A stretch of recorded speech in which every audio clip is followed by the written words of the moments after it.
Thank you very much for joining me, James. This weekend you have an absolutely massive fight at Glory in the French capital of Paris, and you fought so many different legends, but this one against Badr Hari, this must have a special feel to it.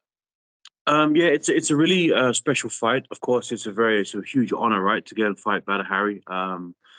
It's kind of surreal at times because it's kind of something that like you want to fight the best guys in your realm, your whole career, and then when it happens, you're kind of like, oh shit, am I really? Is this really happening? So you get that kind of moment, right? But it's just, yeah, no, it's just a huge honor, and I'm really grateful. And I know that throughout your career, you've done a lot of training with Alistair Overy, who's obviously shared an extensive rivalry with Hari. Have you taken anything from those fights, and has he given you any advice going into your fight? Yeah, of course. I mean, we have a 22 year. We are trying to work it out the other day. I think we were like 19 or 20 when we met. So yeah, we've had like a 22, 23 year friendship and teammates. And we were together at the beginning, and we've kind of gone away and come back again over time. He was in Japan, I was in America, then he came to America, and we kind of linked up again. And yeah, so we've had that camaraderie all the way through. Yeah, and of course, anybody putting the friendship to one side. I mean, if you get to train with somebody, I mean, I don't think there's anyone else who fought Badder 3 times. I could be wrong. I think Rico fought him twice, right? So Alice is the only person to fight him 3 times. And also, Alistair trained with him. He trained at Mike's gym. He also trained with him. I know they're not like super close friends, but they was in the same gym at the same time. And Alice used to tell me that Badder was, even before I was going to fight Badder, that he was a super smart guy, and he was very helpful, and he gave him a lot of key notes that amplified the fact that there's a lot of brains there, there's a lot of experience there, there's a lot of education there. And it's very easy to look at like super aggressive fighters, like Mike Tyson, for example. People say, "Oh yeah, he'll just kill you," but they look past the actual technical ability in how he set it up to kill you, right? And the speed and all the rest of it. And when you actually break Badder down and you look at his fight slow motion, and you know, there's some great, beautiful, absolutely stunning techniques involved in how he does it. And there's these little traits that he has that sets it all up. And I think that's the difference between like, there's levels to this program, right? So there's like good guys, pros. Then there's elite level, and then there's like veteran level. And when you get that veteran level, there's just like little things that they do but that you just would never see unless you had the trained eye to see it. And it's so minute, it's so small, and it's so well hidden. And that's what I think makes Badr Hari one of the most amazing fighters in the world. It's incredible when you say that you and Alistair have known each other for about 20 years now, considering the amazing things the pair of you have done in your career. Looking back at just 18 years of age, leaving the UK, going to Holland, that must have been daunting for you. What was that prospect like? The scariest shit. Well, it was like I went. Yeah, it was 18, 19, and then I went over the train in Holland, and I was with a guy called Gary Turner from England, and he was a good champion, K1 champion also, and we kind of became friends and training partners, and he was helping me. And we were just kind of hopping around gyms in Holland originally, trying to find our way. We'd go to like, I started off a Cops gym with Bertie Cops. Rene Roos was there, and Peter Arts. And we would train with them. And then we'd go to like Andre Menard's gym, where Ivan Hippolyte was teaching at the back, in the back room, which is where all the pros went. It's like a secret gym. And then you go through a little doorway and you come to this back room, and that's where a room full of assassins were. And we trained there a little bit. And then we would go to Lucien Carbin's gym, FFC, for sparring on Thursdays. And I remember just walking into this gym and just seeing like Alistair was there, Valentine Overeem was there, Gilbert Ivell, Tyrone Spong, Imro Murder Main. There was just a list of these just murderers. And it was probably one of the most intimidating rooms I think I ever walked into. Me and Gary were the only two white guys walking into the room, and the whole gym just kind of turns around and looks at us like we stick out like like the reverse of like a fly in milk. You know what I mean? We're the other way around.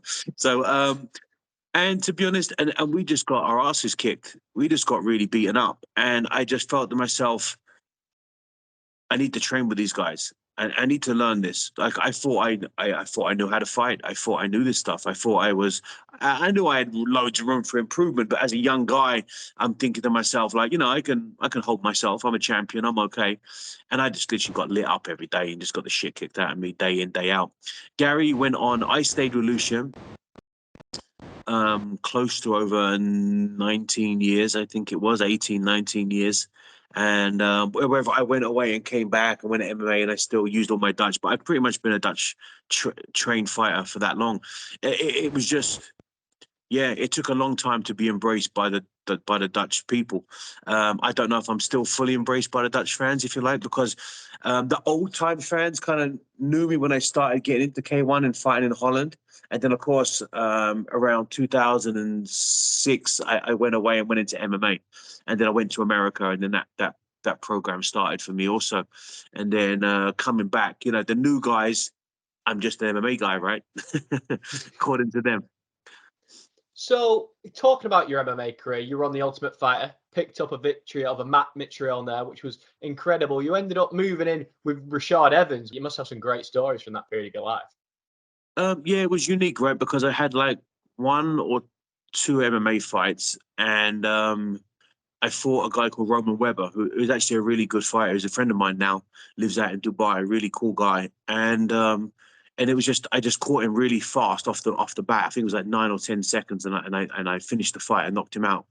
And it kind of like went around the MMA scene really quickly. Like this K1 guy is just coming to MMA and then had his fast knockout. And then I don't know what happened, but it was like a month or so after, I just got a phone call out of nowhere, and it was Greg Jackson from Albuquerque, New Mexico.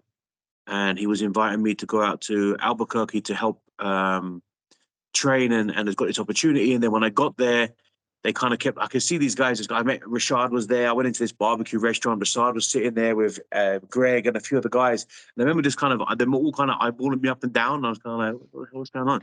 But then it just kind of, they clicked. And they're like, can you be a sparring partner for Rashad? Because he's fighting Forrest Griffin for the light heavyweight title. So I was like, yeah, of course. So I was a sparring partner for like a week or two. Then we all kind of got close. I went in and actually cornered Rashad and helped him train for that fight. We won the belt. Me and Rashad kind of grew a friendship. And yeah, I was about to go home, and then I got a phone call from Joe Silva. Obviously, Rashad and Greg had put good word in about me, and then I got the opportunity to go on the Ultimate Fighter, and that's where the road started. It's incredible, the road where it's taking you now to this amazing matchup with Hari. But going all the way back to your start of your life, growing up in an Irish family in England. I mean, I come from an Irish family as well, and how crazy that can be at times. What was that like, and what were your favourite memories of growing up? My favorite memories, to be honest, it's not like one kind of thing stand out. I just had an amazing mother and father, super hard working. I mean, we wasn't like, we wasn't financially like doing so well, if that makes sense. We were living week by week, month by month, if you like.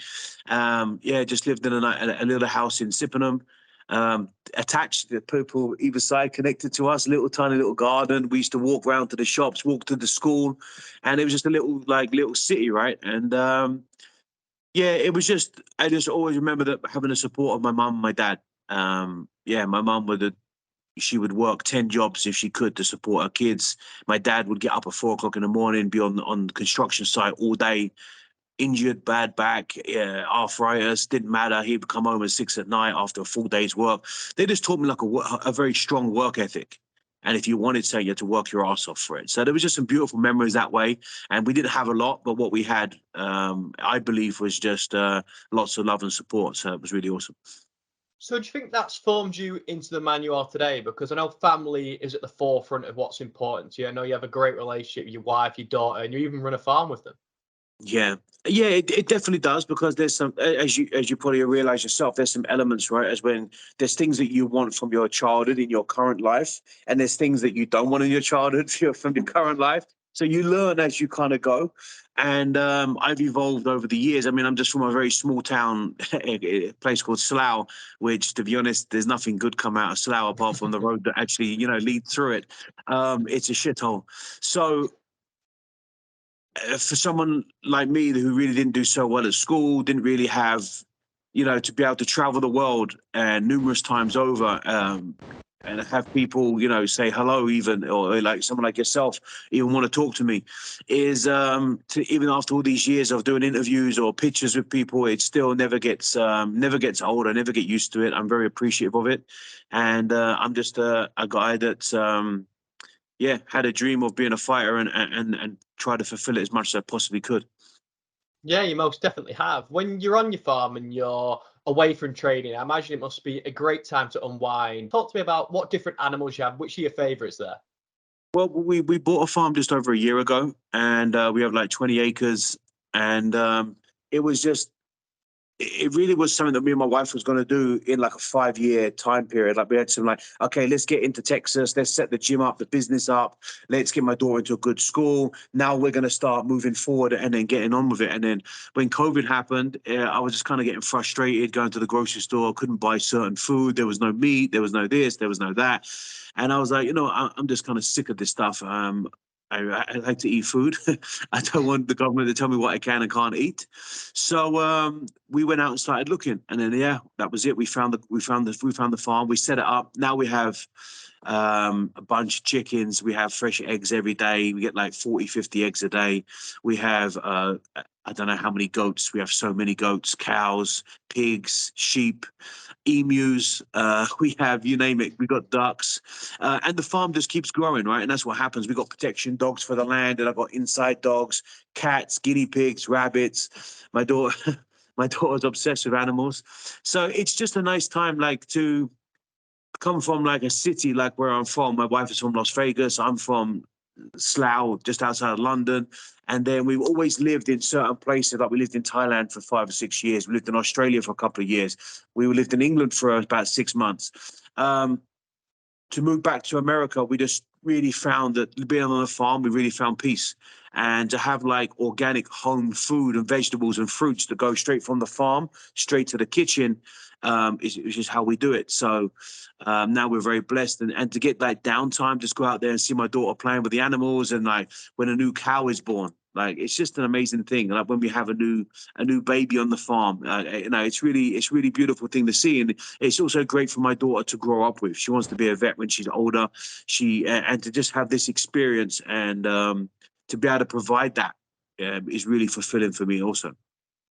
It's great to see this side of you showing off something different to the fighting, but of course you're amazing in that realm too. Achieved fantastic things in the world of kickboxing, equally fantastic things in the world of MMA. It's all led to this match with Badr Hari. Is this one that could define your legacy?